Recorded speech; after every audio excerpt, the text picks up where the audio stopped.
honestly, like Live Bold and Boss Up has been a passion of ours since I feel like even before Next Path, but certainly something like while we were starting Next Path, we wanted to create, but we're like, okay, well, let's do one thing at a time, right? Sure. Like, okay, make one thing successful first and then move on. So we kind of did that. And like I was sharing with you the other day, last year was perfect time to launch the podcast because we were having like one-on-one calls with CEOs and with candidates, just kind of helping them out one by one. And we were like, why don't we record what we're saying and our knowledge and just put it out there for everyone to listen to whenever they need it. Right. So Absolutely. yeah, it kind Yeah. of made sense. No, that's awesome. That's cool.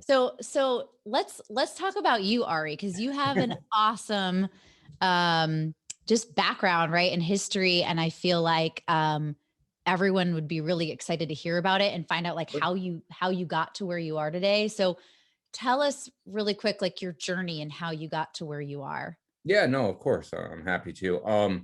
So for me, it kind of started in high school. I realized in high school I didn't really wasn't going to be good enough to play football at an NFL level. So I was like, what else can I do that I really like? And it was when the salary cap in the NFL was starting, and so that dates me a little bit, but I was like, okay, well, that sounds cool. And so I went to Wisconsin for undergrad, and had a great time at Wisconsin. Did absolutely nothing to help my career get to the NFL level. You're not supposed to in undergrad, right? Yeah, I mean, like I went to the bar a lot, and that was, I thought really, educated me in a number of ways. You were building relationships, right? Exactly. That's what you were doing. That's exactly right. It's all about relationship building in this business and pretty much the world and life. So after Wisconsin, I always kind of thought I was going to go to law school. And I kind of did that for two reasons. I was like, okay, like I want to get into the NFL and I want to work with the salary cap and, all that stuff. And so I figured being a lawyer could help me on that path. But if that doesn't work out, like, I'm going to hedge my bet, and at worst case scenario, I'm a lawyer. So it's like, let me do that. Right. So I started researching law schools, and I looked at a bunch of law schools, and let's be clear here. I mean, if I could have gotten into Harvard, I would have gone to Harvard. Like, I didn't get in there. But Tulane was the best law school program, with a sports law school program there was at the time. And so they actually did something that was really interesting. They sent a CD of like, notable alumni. And one of the notable alumni at the time was the assistant GM of the Jets, a guy named Mike Tannenbaum. And I was like, okay, so if I go here, maybe like I'll meet him and other people, like maybe they'll come back to speak. Who knows? Like it'll help me on my path. So end up going to Tulane. My first year there, Mike actually comes back and speaks. And after I make a complete fool of myself afterwards, because his now wife, Michelle, and him just got married. And I like get in front of her and I'm like, I'm sorry, do you have a question? And it's like, oh no, I'm his wife. Like, oops. But like, and now we're actually all really good friends.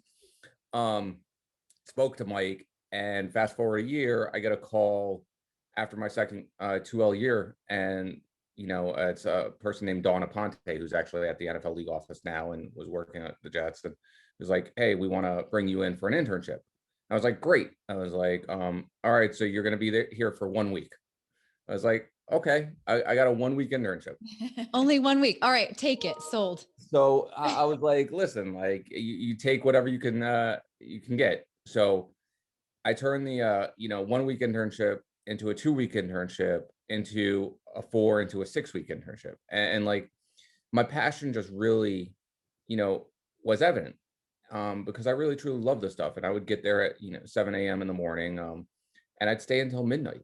And they were like, you don't have to be here that long. And I was like, I get that. But like, and I literally had this conversation with Dawn, and I was like, I understand that, but you don't realize like you get to work with us every day. Like in a week, I may never work with this stuff again. Mm-hmm. And so one of the things I noticed was like my passion compared to other interns, and the other interns were really just punching a clock, and they'd get there at 8 and they'd leave at 5. And so there was a difference. one of the things I did to prepare myself for the internship was I tried to learn about the salary cap. And one of the things I always tell about to kids when I speak to schools and things like that is, you know, it's great to want to work in sports, and that's wonderful. But if you're trying to get a job in sports, try and narrow it down a little bit into what you want to do, because frankly, sports is just another way to get into a bunch of different businesses. I mean, at the end of the day, we're all talking about really mostly business acumen, and whether it's, sponsorships or marketing or this or that. Now, for me, the thing I really wanted to work in was specific at the time to football. It was the salary cap. Now it's in hockey and basketball. But really, I tried to learn as much as I could about the salary cap. And that I felt helped me when I got my internship, because, did I know everything? No, no one's going to know everything, but I knew a little bit more than just a random person that's like, hey, I just want to work in sports. And so I always try and tell people, like, try and get an idea of like the area. Doesn't mean you can't try different areas, but don't go into an interview and say, hey, I just love sports, this is my favorite team. Like, that's the wrong way to go about it. And like, people hear it all the time. Mhm. So long story short, my internship ends. I end up writing an article and in a law journal that gets published about the salary cap. And I really did that strictly so that I could speak to people in the industry and have something to converse about. Whether they agreed with it or not was irrelevant. Like, it was a talking point. And so you have that. And so when you pick up the phone and start cold calling people, because that's what it was, like I literally was just calling people, getting numbers, looking at bios and calling them up. You want to have something more than, hey, I want an internship. Like, what value can you add? Like, what's the value add? Because at the end of the day, and interns don't want to hear this, but it's the truth, is most interns, for the most part, their value's marginal. It really is. Like, people are going to spend more time on them than the interns are actually going to do productive work for the most part. Because you have to double check it. You have to make sure it's not wrong if it is correct. I mean, there are a bunch of things, Right. and that's with the best intern work. Um, so what value add can you have, and like, what can you give? And I always looked at it as that way. And I started, looking at hiring cycles. So when I was in law school, I mean, I still have my rejection letters to this day, but like, get used to getting rejected. I mean, I literally, it's like, it's dating. It's the dating game. Like, just, keep asking. And it's just sending out resumes and sending out and finding when the hiring cycles are. And so in the NFL, I found out it was in January and it was in, June.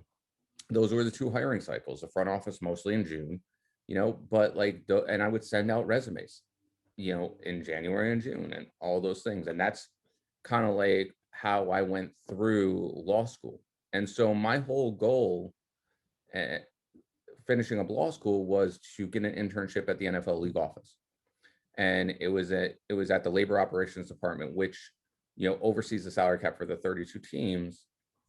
And they really, at the time and still now, were very good at pushing people that were their interns, into jobs or roles if they did well at clubs. And so got a little help along the way, because at the end of the day, I view it like this. I don't believe in luck so much. I believe if you work really hard, you will continually put yourself in opportunities to become lucky, right? But at some point, you need a little bit of luck. Like, everyone does. Like, you need someone to say, okay, yes, we're going to take a chance. But you can control putting yourself in those opportunities and many times as you can. Right. So I got I got the internship interview for the NFL labor department. I actually mentioned this to you, but I'm in the interview and they're talking to me and they're like, well, we think you're overqualified. Yeah. And I'm like, I literally say this in the interview and I'm like, look, don't tell me I'm overqualified for a job you would never have given me the interview for if I wasn't overqualified. I was like, this is what I want to do. I don't care about the money. I was like, this is what I need to do to get to where I want to go. And so I was able to turn it around from you're overqualified and basically just dink to she's like, you know what? I agree. You're going to get the internship. And I got the internship in the interview. 2 weeks later, I get a rejection notice from them. And I'm like, I call her up and I'm like, what just happened? You told me I got the interview, the internship. Right. Like, listen, you got the job, but just bear with us because there's like nonsense going on. And this happens in industries all the time.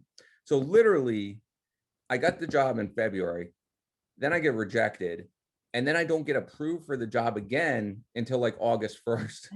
Oh, wow. And I started like August 15th.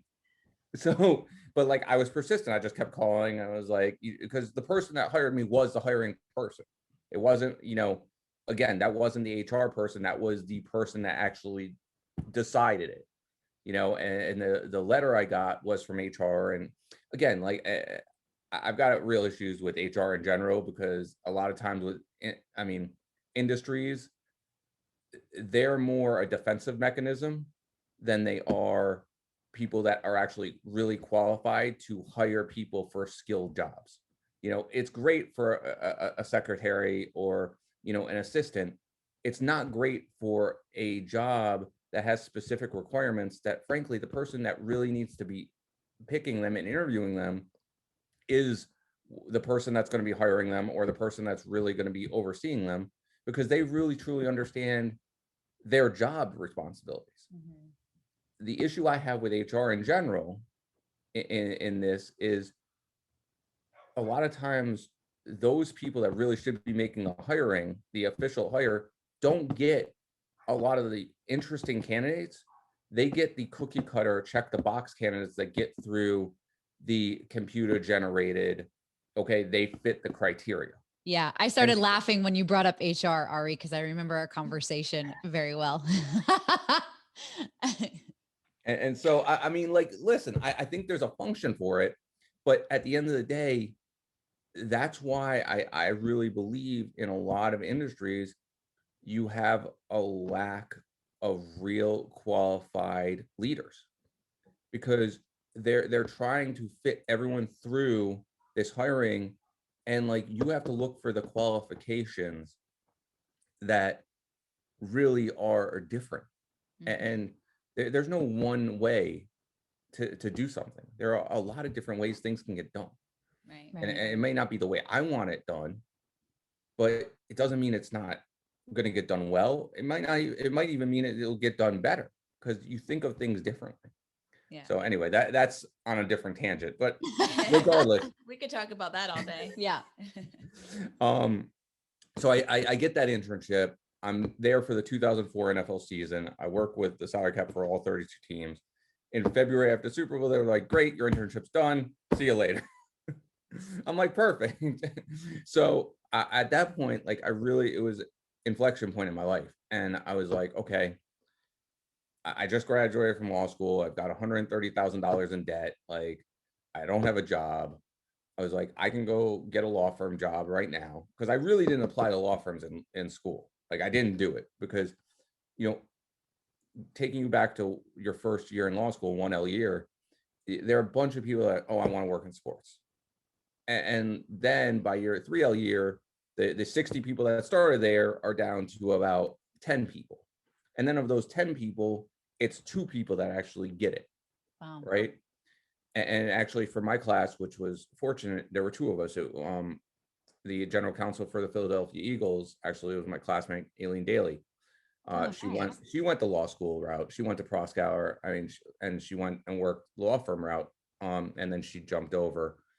But for me, I always wanted to work in the actual sport. I wanted to work, in a front office, things of that nature. Right. And so, I get that. And I'm thinking, I was like, what do I do? If I go to a law firm, I'm probably never getting back to sports because frankly, like I wasn't going to Proskauer. I was going to some whatever law firm that wasn't really well known in the sports industry or didn't have a sports practice at all. Mm-hmm. So I started bartending.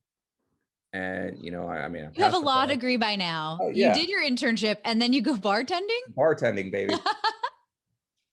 Let's go.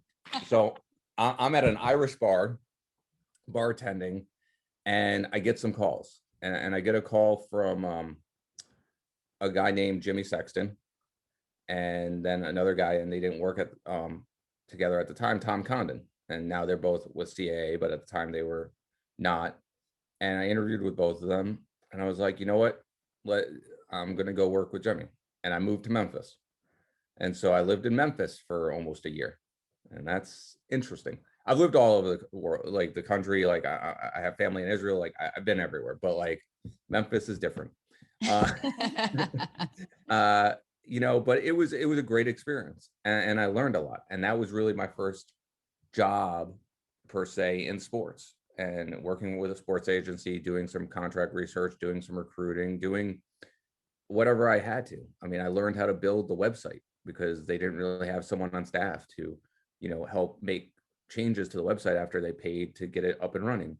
I stocked the fridge. Like I didn't care. And that's one of the things, when you look at internships and talking about interns for a minute, I see so many interns because I've heard so many interns between the Jets and where I worked after. And you can really tell the ones that truly care and are passionate about something, and the ones that are either are checking a box or, think that, well, I'm too good for this. And I'm here to tell people you're not too good for anything. Like go pick up the dry cleaning, go get the Diet Cokes, go get Starbucks runs, like do all of it, because you know what? You're doing all of that for the 30 seconds at 8:30 at night when they're just sitting around and they actually talk to you. And that's really what you're doing it for. Like, does that help you on your career path? No, like getting Starbucks won't, but like making inroads, because this goes back to what I was saying before. It's all about relationships, and it's all about building relationships. And people don't think people are watching, they are. And the things that you think, oh, whatever, that really matter more than you think. Yeah. And so like it frustrates me when I see that, because I see so many people, because again, I came from nothing. Like my father was a locksmith. My mother worked in travel. Like I had no inroads. And I see these people that are already at third base because, their dad knew X, Y, and Z person. They're there and they just don't care, because it's like, and that always frustrated me. But anyway, that's another tangent that we can talk about. I love that though. No, that's a great point, Ari. Yeah. I mean, listen, I learned something. I'm not sure what I learned, but I learned something. Well, and whether it's because we talk to interns or college students that want internships, and a lot of them ask, is it paid or is it unpaid? And some of them don't want to take it if it's unpaid. But for me, I try to tell them it's all about the learning experience. It's all about those relationships that you make. It's not about, exactly what you just said. You can be running Starbucks or taking out the trash, whatever it may be. But the point is you're making those relationships and you're there and you're getting experience. No, it's true. And I mean, listen, I struggle with that one because I understand that some people don't have the luxury of taking unpaid internships. I get that, and I respect that, and I can't belittle that, because that is a real thing. Right. But at the same time, that's where a lot of times it's, and this is where life isn't fair, right? I mean, life's just not fair in general. But it's like, what's reality and what's passion? And if they merge, great. But like sometimes you got to do reality. And if there are obligations, then like I'm not belittling that at all. But if you truly have a passion and you have the way to do it, do it. I mean, because like again, like I don't bring this stuff up, but like when I was an intern at the NFL, I lived at my mother's. Like I was 27 at the time, and I was out of law school. I passed the bar. I'm living at my mom's. I'm making $500 a week. I mean, that's my first real-time job. I had like law school loans I actually still had to pay back at that point. Right. So, I mean, they're all sacrifices that people have to make, and they're all different. And I'm not going to say one's more important than the other. And sometimes, like, listen, like, there are things you can't do. Like, you have kids, like, you got to solve feeding your kids, and that takes priority. And I respect that. But you have to look at all these things And so, I mean, I agree with you. I completely agree. It's not about the money. Like, too many people get caught up on the first jobs and the money, and it's not about the money. But, I do respect at the same time that sometimes it has to be a You little bit have about to. the money. So, Yeah, no, um, I agree. One of the questions I was going to ask you, Ari, was, which company has been the most interesting to you? But it almost seems like, because we kind of got stuck on that internship, it feels like almost your internships were maybe the most interesting. I felt like you learned so much from them that just like built the rest of your journey. um, you know, I don't, that's a good question, actually. I don't know. I think they've all been integral in different ways, because, I mentioned, like, I really love to read, and like I like to read a bunch of different books. And actually, one of the books I Oh have is, yeah. Tell yeah, me the book. Yes. Cause I no, forgot to write there it are a down. couple, but one of them is The Ideal Team Player, and it's like about business and, building an ideal team, right? And Right. it's a leadership book, and I think I've been places where I thought the leadership was really good. I've been places where I thought the leadership was abysmal. um I think you can learn from both those places. I think you can learn from everywhere. It's just, what are you learning? Are you learning what to do, or are you learning what not to do? Mhm. um so I really do think, like, you build on each one of your experiences, because where are we now? I was in Memphis, and yeah, that's when I got the job at the Jets. And I mean, one of the things with the time in Memphis, which I really loved, was on my way in, Jimmy Sexton and I had a really honest conversation at that time.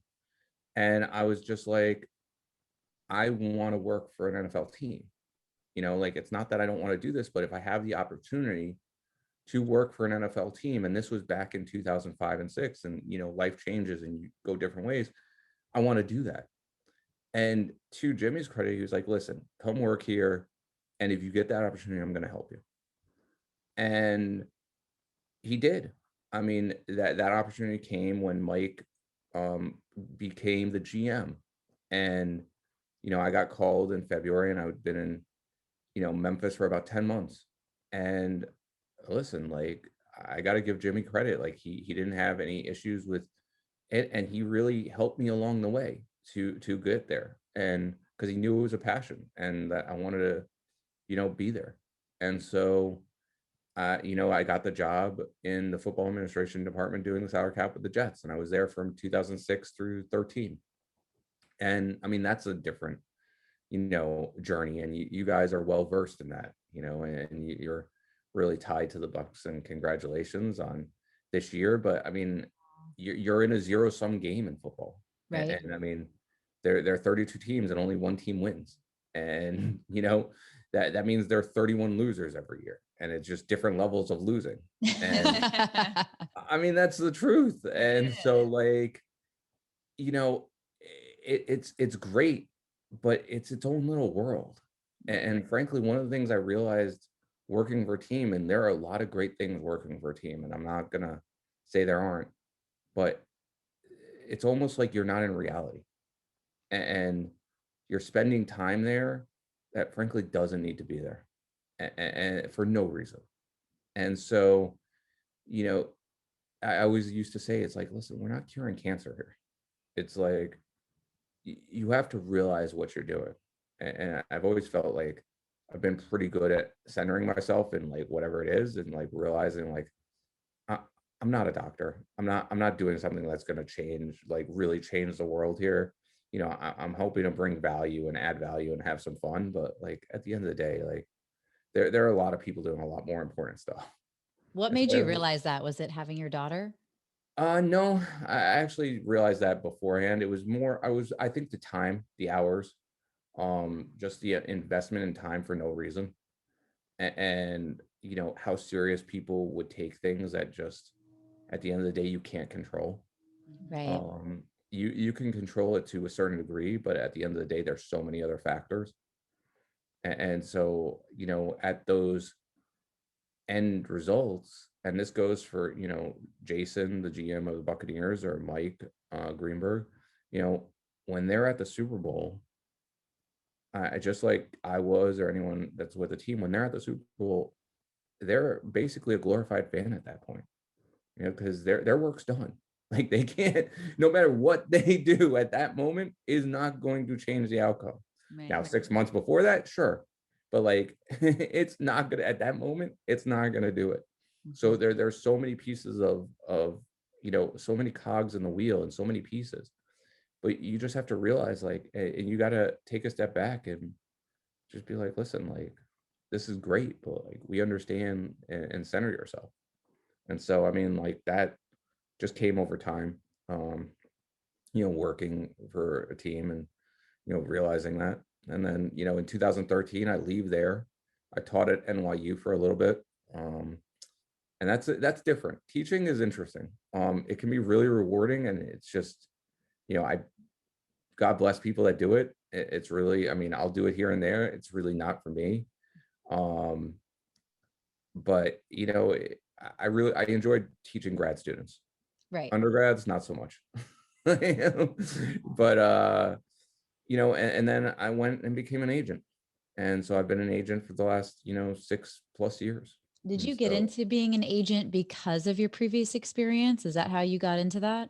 yeah, I think just because, I've got a unique skill set, and working for a team, working with the salary cap, doing those things. I mean, contract negotiations, and I'm pretty versed in NFL contracts. And so That's pretty cool because you can now work for ultimately many different um, teams, right? Because it depends on the football players that you're representing. well, now I'm working with teams, not for Right. them, because Right. I'm really pitted against them. I'm working for the players Yeah. and representing their interests and helping them, and making sure that, whether the contract's right or the medical, I mean, making sure that things aren't being put under the table, and I mean, just different things. So you're making sure that things go smoothly. But really, the most rewarding part of being an agent is really helping these young men. I mean, because again, like, we're talking about young men. I mean, they're 20s, early 20s. They're put in a situation where they're making a lot more money than most people are ever going to see, Mm-hmm. and they're doing it at a very early age. Right. So helping them realize,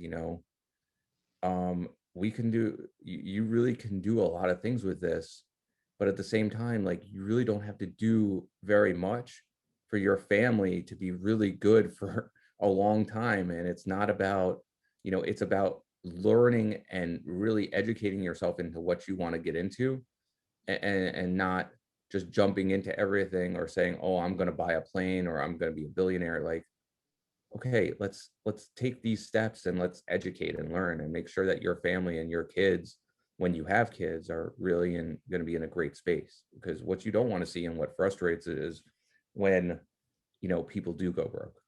And there are so many people trying to reach and grab for them, and say, oh, well, I got this idea, and everyone's got a great idea. It's like, all right, great. Why don't we actually, like, vet it, have people that are in industry leaders in that area look at it and give us advice, like, okay, is this a good idea?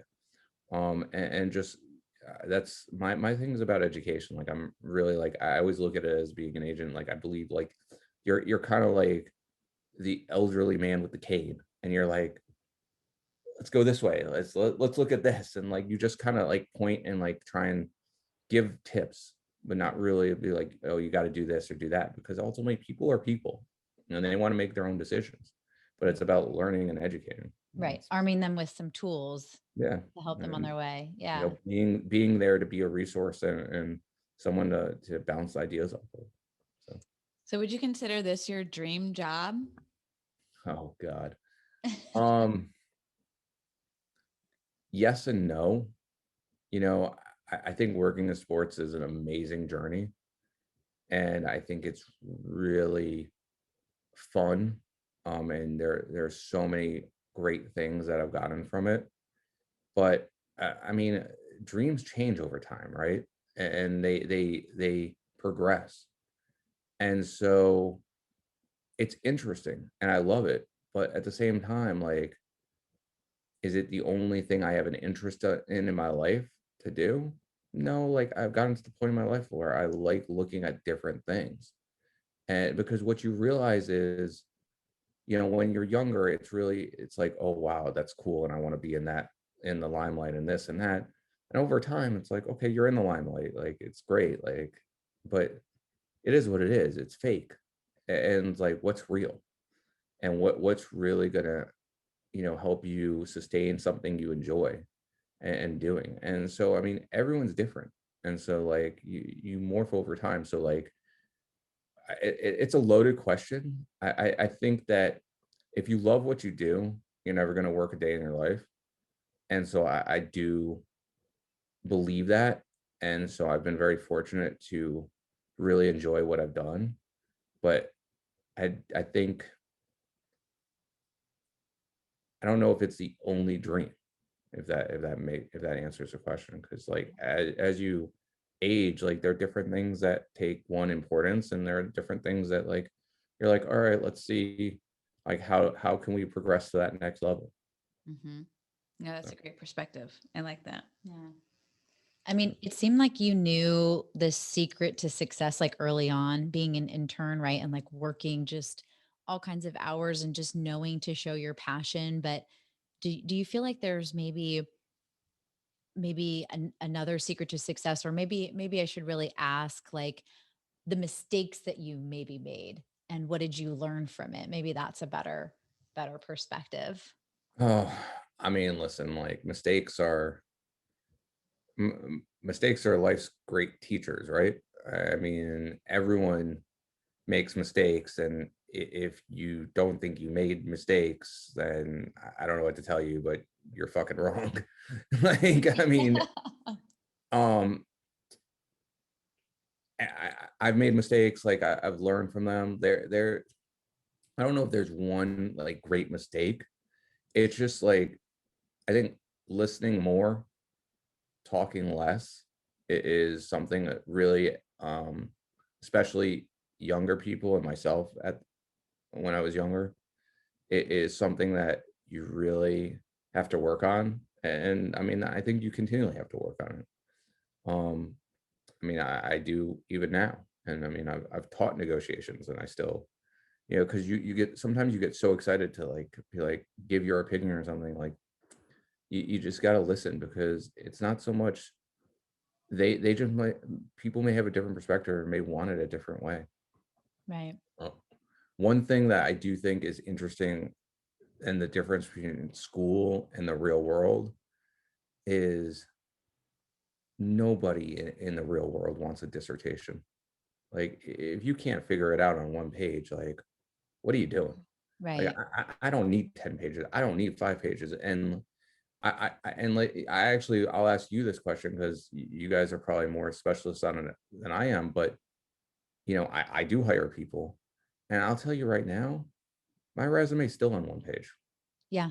And that's one of my biggest pet peeves. And and then I read stuff and they're like, oh, it's okay for resumes to be on 2 page. And like think back about when I was in college or law school, and I was having trouble putting a resume on one page. And in perspective of 20 years later, I'm telling you, the stuff you think is important is not that important. You really haven't done very much. And you want little tidbits. So like I'm still an advocate of putting on a one page, you know. Hmm. All it is talking points. You want talking points so that you can, like, that's a jumping off point, so Hmm. that then you can flourish on who you are as a person when you get the opportunity. Yeah, I So always say like, hey, forget about the cover letter. They're not going to read it. Forget about your like summary objective at the top. Like, I want to know what you did. Tell me exactly. Give me the numbers. yeah. Yeah. Yeah, I mean, like, listen, I think I view it a little bit differently. I do think a cover letter has benefits, but to me, it's the cover email at this point. Right. So Right. you put it in Exactly. the body of an email, Yeah. and it shouldn't be a book, Right. like a couple Yeah. paragraphs at most, and call it a day. Right. And I always say, like, and I mentioned this before, like, especially if you want to work in sports, please don't tell me I love if you're working, in applying for a job at the Knicks. Don't tell me I've been a lifelong Knicks fan and I want to work for you in any capacity. Like that's not solving the problem for you. Like, give me reasons why you over the 10,000 other people Right. that are literally applying for the same job. Right. Exactly. And they're all Knicks fans. I mean, that's, so I mean, I think, I mean, I don't know. It's good. Like mistakes are just always try to learn, like continually learn. That's why I love to read. Like, I mean, again, like I've got books here, like I read a bunch of stuff, like just because like you can always take perspective from, other people and try and get to the why. I find it interesting in life, especially in negotiations. So many people think negotiations have to be win-lose. And it's not true. Like most really good negotiations are win-win, and it's very rare that you can't find a solution. It's very rare that you can't find some common ground. I've been in win-lose negotiations and I'm just like, all right, whatever. Like, people have to realize like the other side needs to get something too, and so like those are the best deals, is where everyone seems happy about something. Yeah, that's a good point. I was going to ask you for your best piece of advice to give to aspiring leaders or entrepreneurs. I felt like you gave a lot of advice, though. There's not just one piece. There's a lot of different things. Is there any one thing that you think is more important than the other? Or if you had to say one thing, what would you say? Networking. Networking and building your relationships is the most important thing. That's life. I love that. It doesn't matter. I always said, like, I don't want the smartest person in the room. There needs to be a level of competence, but after that, like, your interpersonal skills are far more important most of the time. I mean, unless I'm literally putting you in a back closet where you're going to be with a computer and never see the light of day, which just isn't reality. Right. Like, you need to know how to interact. And listen, I still work on that to this day. Like, I'm not great at it at times, like, because honestly, I struggle with the fact that, like, if I just like, I'm like, if I've already understood it, I'm like, look, just cut to the chase. I don't need the 15 minutes precursor, but a lot of people do. And so, I mean, that's, those are things you have to realize. Like, one of the best things I was told, and it was actually on a recruiting visit, and I was talking to a dad, and he was a fireman, and he said it to me, and I was like, this resonates, and it's true to every business. But he's like, when we go to a fire, we have to realize sometimes, like, this may be our 550th fire, but it's their first. And so they're scared, and, we have to take the same time to work through everything with them and help them feel comfortable, even though we're doing a job that, that is life and death. Like, what we're doing isn't. And I thought about that, and I thought that was really reflective, and I thought that was really interesting. And I was like, you got to take that into everything you do, because I mean, that's the truth. Like, when I go into a recruiting meeting, it's their first time, and it's their family, and it's their most prized possession. Because what's your most prized possession in life? When you have kids, it's your kids. And so, like, you really have to take a step back and realize that. And that, I think, is probably the most useful piece of advice I've gotten. I just thought that was really, like, interesting, and, like, you take a step back, it's like, whoa. Yeah, it puts it all into perspective. You had a lot of great pointers. I don't know if you saw us like writing some stuff down that you said. I love it. Yeah, that was awesome. Yeah. Thank you. I wish you the best for this upcoming season. It's so exciting. Well, thank you. I wish you guys the best, and back to back, it could be a beautiful thing for you guys. I know. I feel like it will be for the next couple years, right? It's going to be really exciting. I think you guys got a good shot I agree. And now that the world's starting to open up again, I have to make it back down to Tampa, and we gotta all get together. Yes, please do. I know Tim would love to get together too. Absolutely. And what was I gonna say? Oh, that would be another record breaker, right? If we won back to back, because I don't think anyone's won the next year after, like the No, immediate. they have. They have? Who? There have been teams, the Broncos, Okay. the Patriots have done it. There have been some teams that have done it back to back. 3 times is a different story. Okay. All right. Well, Yeah. So sorry. let's see what we can You do. can cut that part out of this. Yeah, we will. So, Thanks, Ari. no problem. My pleasure. See you guys. Bye. All right, so Talk nice to you meeting you. later. Bye. Thanks. Bye.